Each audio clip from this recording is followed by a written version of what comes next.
A Man and His Vision.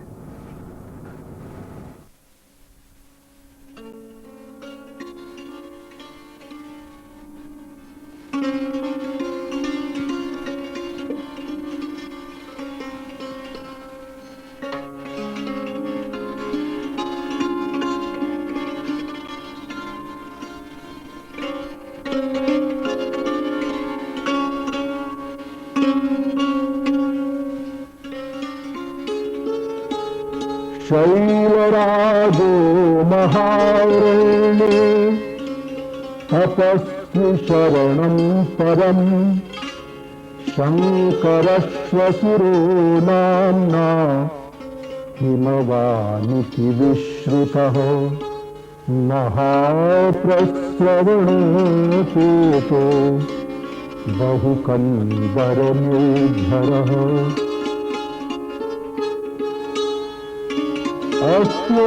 अस्योत्तरस्यां दिशि देवतात्मा हिमालयो नाम नगाधिराजः पूर्वापरौ तोयनिधीरगायः स्थितः पृथिव्या इवमानदण्डः धातोत्कला वरुणानवद्यो न्यासो वरेण्य कुशलप्रयोगः क्षणे क्षणे नूतनतान्दधानो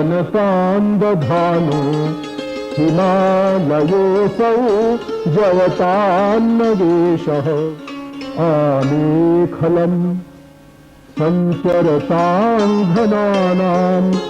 छायामभक्तानुगतानिषेव्य उद्वेजिता वृष्टिभिराश्रयन्ते शृङ्गाण्यस्यातपवन्ति सिद्धाः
The call of the Himalayas is the call of the spirit.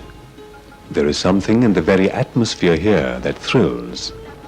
From time immemorial, from the days of Vyas and Vashisht to the present, poets, painters, artists and spiritual seekers from both east and west have responded to this call of the Himalayas.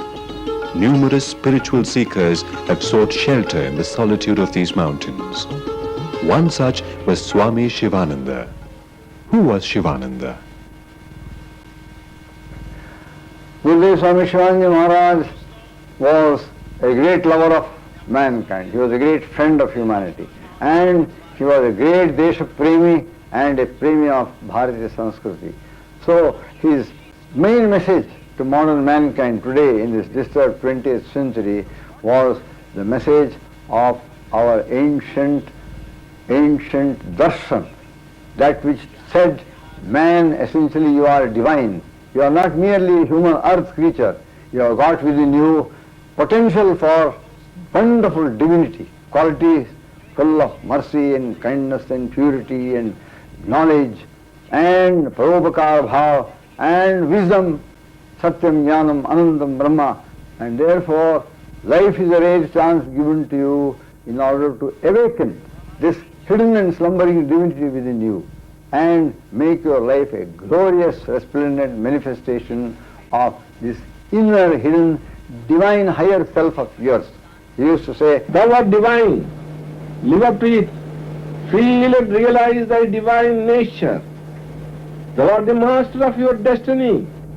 Do not be discouraged when sorrows, difficulties and tribulations manifest in the daily battle of life. Draw courage and spiritual strength from within.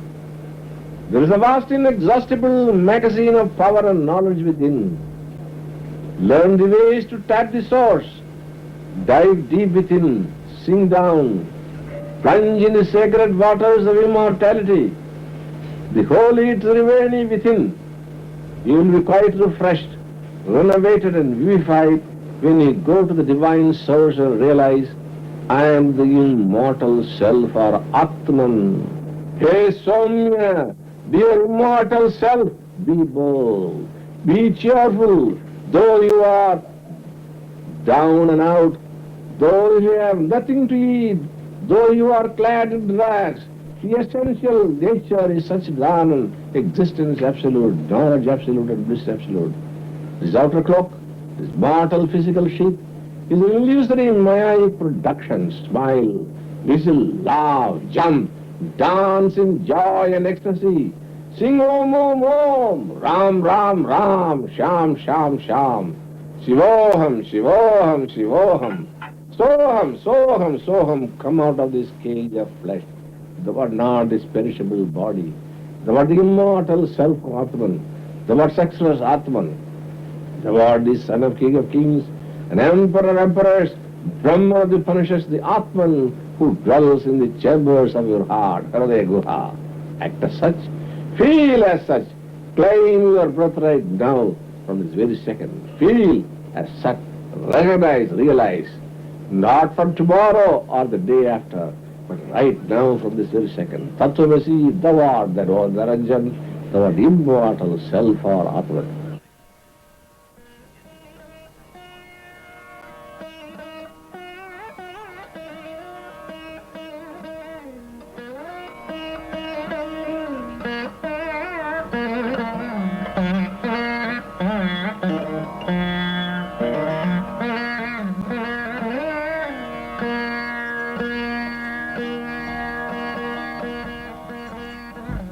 A 100 years ago, a boy was born in the far south of India in Pattamadai, a small village set in the midst of green paddy fields and lush plantain groves. The family astrologer predicted that the child born under the star Bharani would rule the Dharani.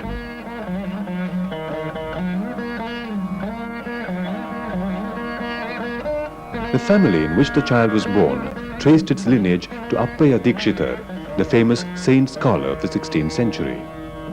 The parents, Vengu Iyer and Parvati Ammal, named him Kuppuswami. Kuppuswami studied in Pattamadai and Ettayapuram, where his father was employed in the palace. Even as a boy, Kuppuswami displayed spiritual tendencies. From school, Kuppuswami went to the SPG college in Tiruchirappalli. Even at that age, he displayed a desire to help. This led him to the Tanjore Medical College. Dr. Kuppuswami was a handsome youth. Soon he started a health magazine called Ambrosia, but after 4 years sailed to Malaya in search of greener pasture. In Malaya, Kuppuswami worked as a doctor in the rubber estates and later in Johor Bahru. Spiritual tendencies which were latent in him even in his childhood now became more manifest. A stage came in his thinking when he was possessed by an irrepressible urge to find the truth of things, to find the meaning behind life. At the height of his career and material affluence, he gave up his job and left the shores of Malaya in quest of truth. Kuppuswami now headed straight for Kashi with the one thought in his mind: I must realize God now. In Kashi, he poured his heart out to Lord Vishwanath, the Lord of the universe. Kuppuswami shivered in the North Indian winter, and the Good Samaritan gave him a blanket and bought him a ticket to Pandharpur. At Pandharpur, the doctor distributed the few coins he had to the poor and surrendered himself totally to the mercy of the Lord. He became a parivrajaka, a wandering mendicant. Kuppuswami wandered thus in the scorching heat of the Maharashtra countryside and in the Vindhyas. Months passed before God guided him to Rishikesh, where one Swami Vishwananda initiated him into sannyas. Dr. Kuppuswami now became Swami Sivananda Saraswati. It was on the 1st of June 1924.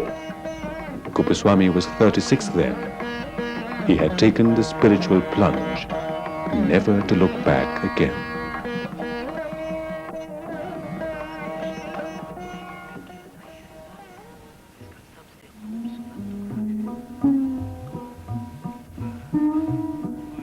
Rishikesh is a small township of anchorites and recluses, silent hermits and meditative monks. A little distance from here spreads the valley of Muni Ki Reti, where flows the sacred Ganga. On the opposite side is located the sprawling Ashram, to which place Swami Sivananda moved not long after his initiation into sannyas. Here he was horrified to notice the condition of the sadhus nearby. Most of them were illiterate, undernourished and diseased. They were leading aimless lives. Shivananda tried to serve them, tried to educate them, give them a direction in their lives. Side by side with this seva, Swami Sivananda kept up his personal sadhana. He lived every moment to spiritual purpose. He roamed in the jungle, singing and chanting the Lord's names, contemplating on the mystery of God and His creation. The Swargashram authorities gave Swamiji a kutir to stay in and provided him bhiksha. He loved the Ganga and sat on its bank gazing into the eternal flow of the limpid waters. Ganga nourished him. Ganga comforted him. Ganga taught him the truths of the Upanishads. In the afternoon, the young monk crossed the river by boat and came down to the Ramashram library on the right bank of the river and read voraciously, taking notes all the time. In the flood season, when the boats stopped plying, Shivananda walked the long distance via the Lakshman Jhula bridge, but he never once missed his reading. In between, in the company of fellow Mahatmas, Swamiji went on pilgrimage to many holy places, including Kailas Mansarovar.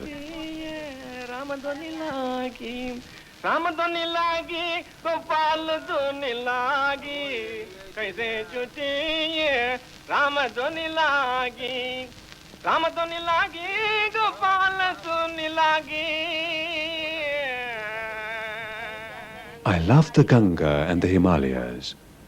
Ganga is my mother divine. The Himalayas is my father divine. They inspire and guide me, says the master, who more than anyone else was responsible for making Rishikesh and yoga familiar to the 4 continents.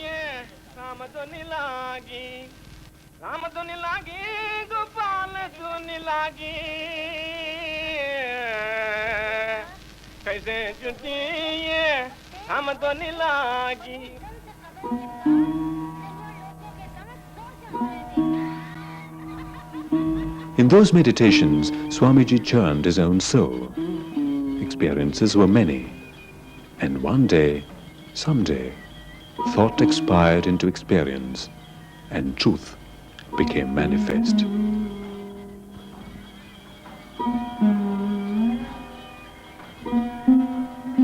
Visitors to Shivananda's Swargashram Kutir now began to increase in number, and Swamiji moved to the right bank of the river along with a few disciples. An ashram slowly grew round him.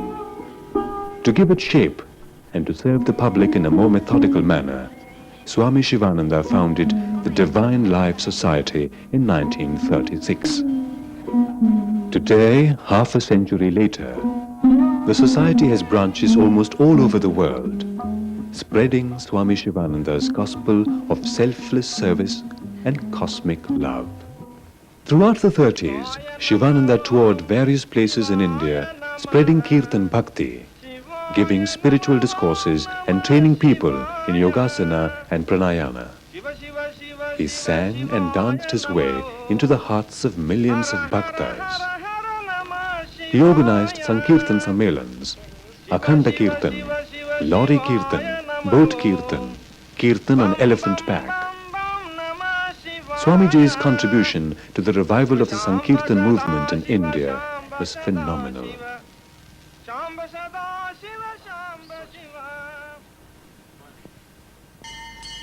The temple is the heart of the institution.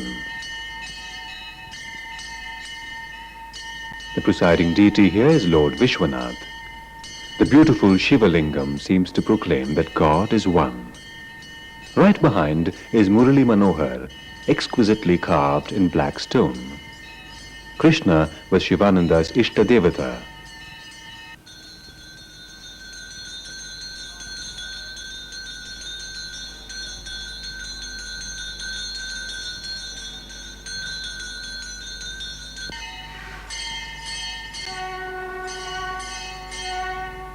Devi, whom Shivananda loved to call Parashakti Maharani. And last but not least, Ganesh. All the idols here was consecrated by the master himself, and traditional worship is conducted thrice daily.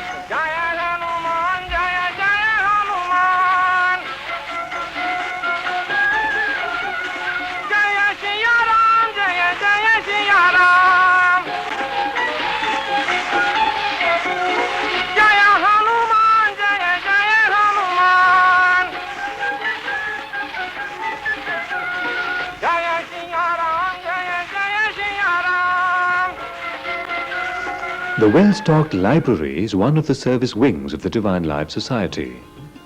By personal experience during his days of tapasya, Swamiji found that the spiritual seeker should be freed from the bother of begging for food, good books and medical aid. When he founded the Divine Life Society, he made sure that he started a good library. The printing press is the nerve center of Shivananda's mission. If enough money does not flow in, I will shut down the kitchen and take bhiksha outside, but the press must go on. That was Swamiji's mission. Dissemination of spiritual knowledge was a passion with him. It cut at ignorance, the root of human misery. Thanks to Shivananda, the highest Vedic knowledge is today available in the simplest language to everyone, everywhere. The Yoga-Vedanta Forest Academy is a training wing of the society.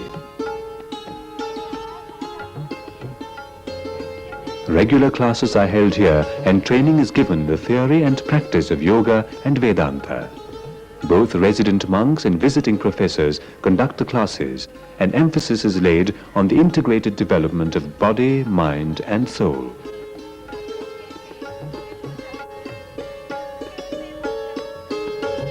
Run on the lines of the ancient Gurukula, the teachers here train students as much by personal example as by precept. It was not unusual for Swami Sivananda, a chancellor of the academy, to supervise the yoga classes personally. Swamiji believed that sound health was imperative for sadhana.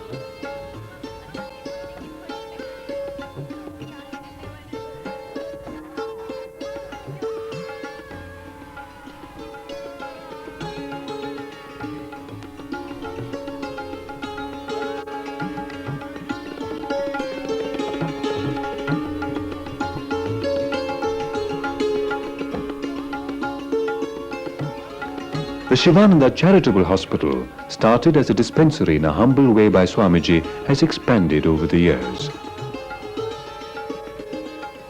Medical camps by visiting specialists is a normal feature here. The hospital, like the other departments of the institution, is the outcome of Shivananda's thirst to serve people.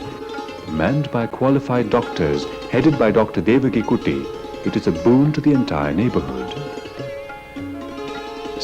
Samadhi will come by itself without any effort for one who is solely absorbed in service when his heart is purified. Service is worship of the Lord. Never forget this. The society runs 3 leper colonies. The lepers were as dear to Swami Sivananda as the Pandit and the priest. Are not their flesh and blood the same as our own? Does not the Lord pervade the lepers also? And the master went on to ask one stunning question. What is the caste of the Lord? Can anyone answer that?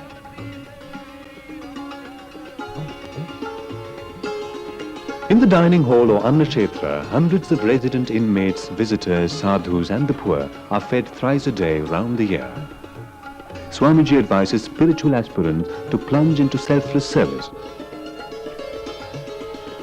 Service requires energy. Food supplies that energy. To do great work, a person also should be great in himself. Great achievements are the outcome of a great being. This is something which an enthusiast in the field of social activity may overlook, forgetting the essentials of life, namely the success of any adventure depends upon the extent one is in a state of at-one-ment with the permanent values of life. This is the meditational background, the spiritual foundation of this humanitarian institution, the Divine Life Society, which is an expanded form of the vast vision of Swami Sivananda, a Superman in himself. There is something dearer than wealth. There is something dearer than your wife. There is something dearer than your children. There is something dearer than your life itself. That dearest something is thy own self, Atma, inner ruler, Antaryamin, immortal, Amritam. This immortal self can be realized by incessant practice of meditation.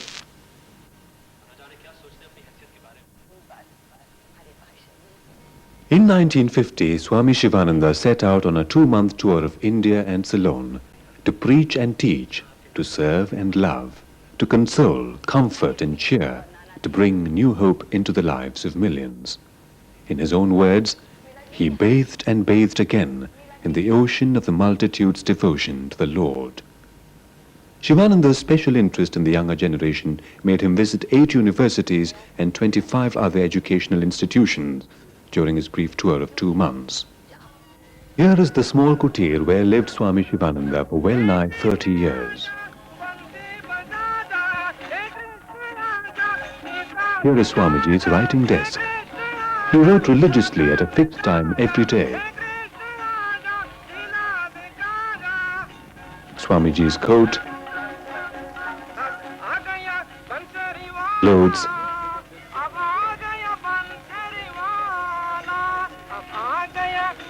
shoes. Shivananda had hardly any possession to call his own. The puja room. In one of his poems, the master reveals indirectly that Lord Krishna had given him darshan and commanded him to spread kirtan bhakti, which of course he carried out most ably.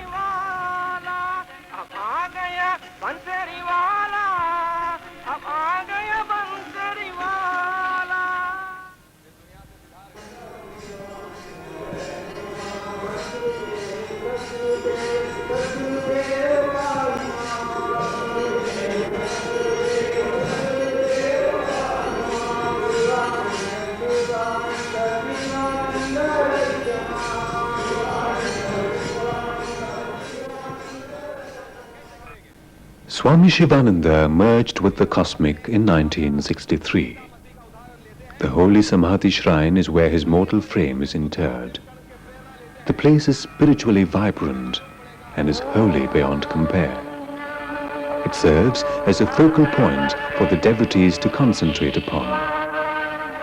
Man-made barriers of caste and creed, language and religion, color and sex just don't exist here. Here, all are equal. All are children of the Lord. They sit as one in the satsang. They pray as one in the temple. there is total harmony, total unity, total freedom. The spirit of Shivananda lives on still. There are some popular misconceptions about the life spiritual. One is that religion is for retired people. Swami Sivananda says, no.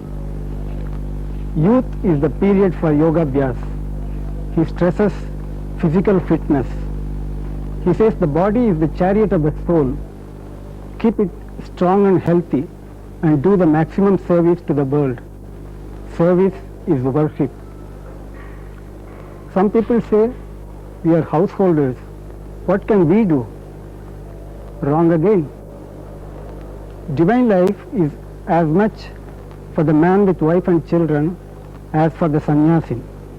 In his view, marriage is a sacrament and grihasthasrama is a strict life of selfless service, of dharma pure and simple, and all that is good and all that is helpful to humanity. The life of an ideal householder is as difficult as the life of an ideal sannyasi. Both are conducive to mukti. Then there is this last idea that spiritual life and worldly life are two separate things, far from the truth. Swamiji Maharaj says that man is spirit residing in the body and his life is nothing if it's not spiritual. Modern man fails to grasp this point, and Sivananda tells him, give the spiritual orientation to life itself. Feel that the whole world is your body, your own home. Melt and destroy all barriers that separate man from man. Idea of superiority is ignorance or delusion. Isha Vasimidam Sarvam. Develop Vishwaprem, all embracing, all inclusive love. Unite with all. Separation is death. Unity is eternal life. The whole world is Vishwabrindavan. Feel that this body is a moving temple of God. Wherever you are, whether at home, office, know you are in the temple of God. Every work is an offering unto the Lord. Feel that all beings are images of God. Transmute every work into yoga or an offering unto the Lord. Have akarta, sakshi bhav if you are a student of Vedanta. Have nirvita bhav if you are an aspirant in the path of bhakti. Feel that God works through your hands, that one power works through all hands, sees through all eyes, hears through all ears. You will become a changed being. You will have a new angle of vision. You will enjoy the highest peace and bliss.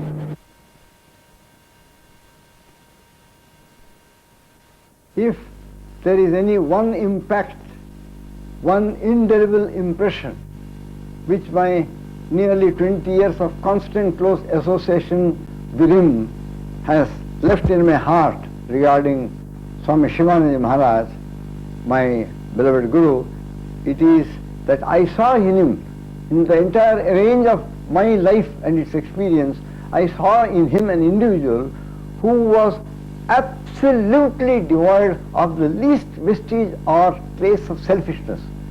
His whole personality was one mass of selfless desire to make other people happy.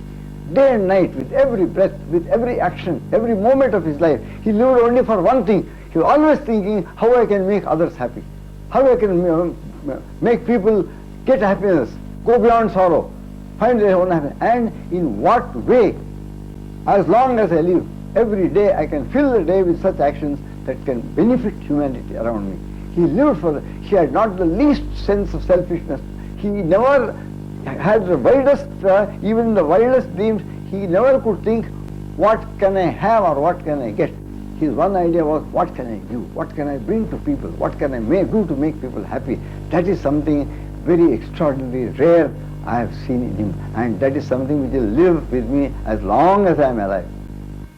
Swami Shivananda comes to us with the eternal message of the freedom of the spirit. It was his thesis that the different religions do not contradict, but supplement one another. Swamiji's concept of Hinduism was something very lofty. This holy man was not narrow or bigoted. The divine life propounded by the Swami has no creed of its own, but it represents the essence of all creeds. Shivananda was quite the antithesis of the general conception of sagehood and sannyas. He was a recluse and reformer, philosopher and humanitarian. He was a beautiful synthesis of the quiet wisdom of the East and the active dynamism of the West. It is hard to categorize him. All that can be said is, he was a universal man with a universal vision.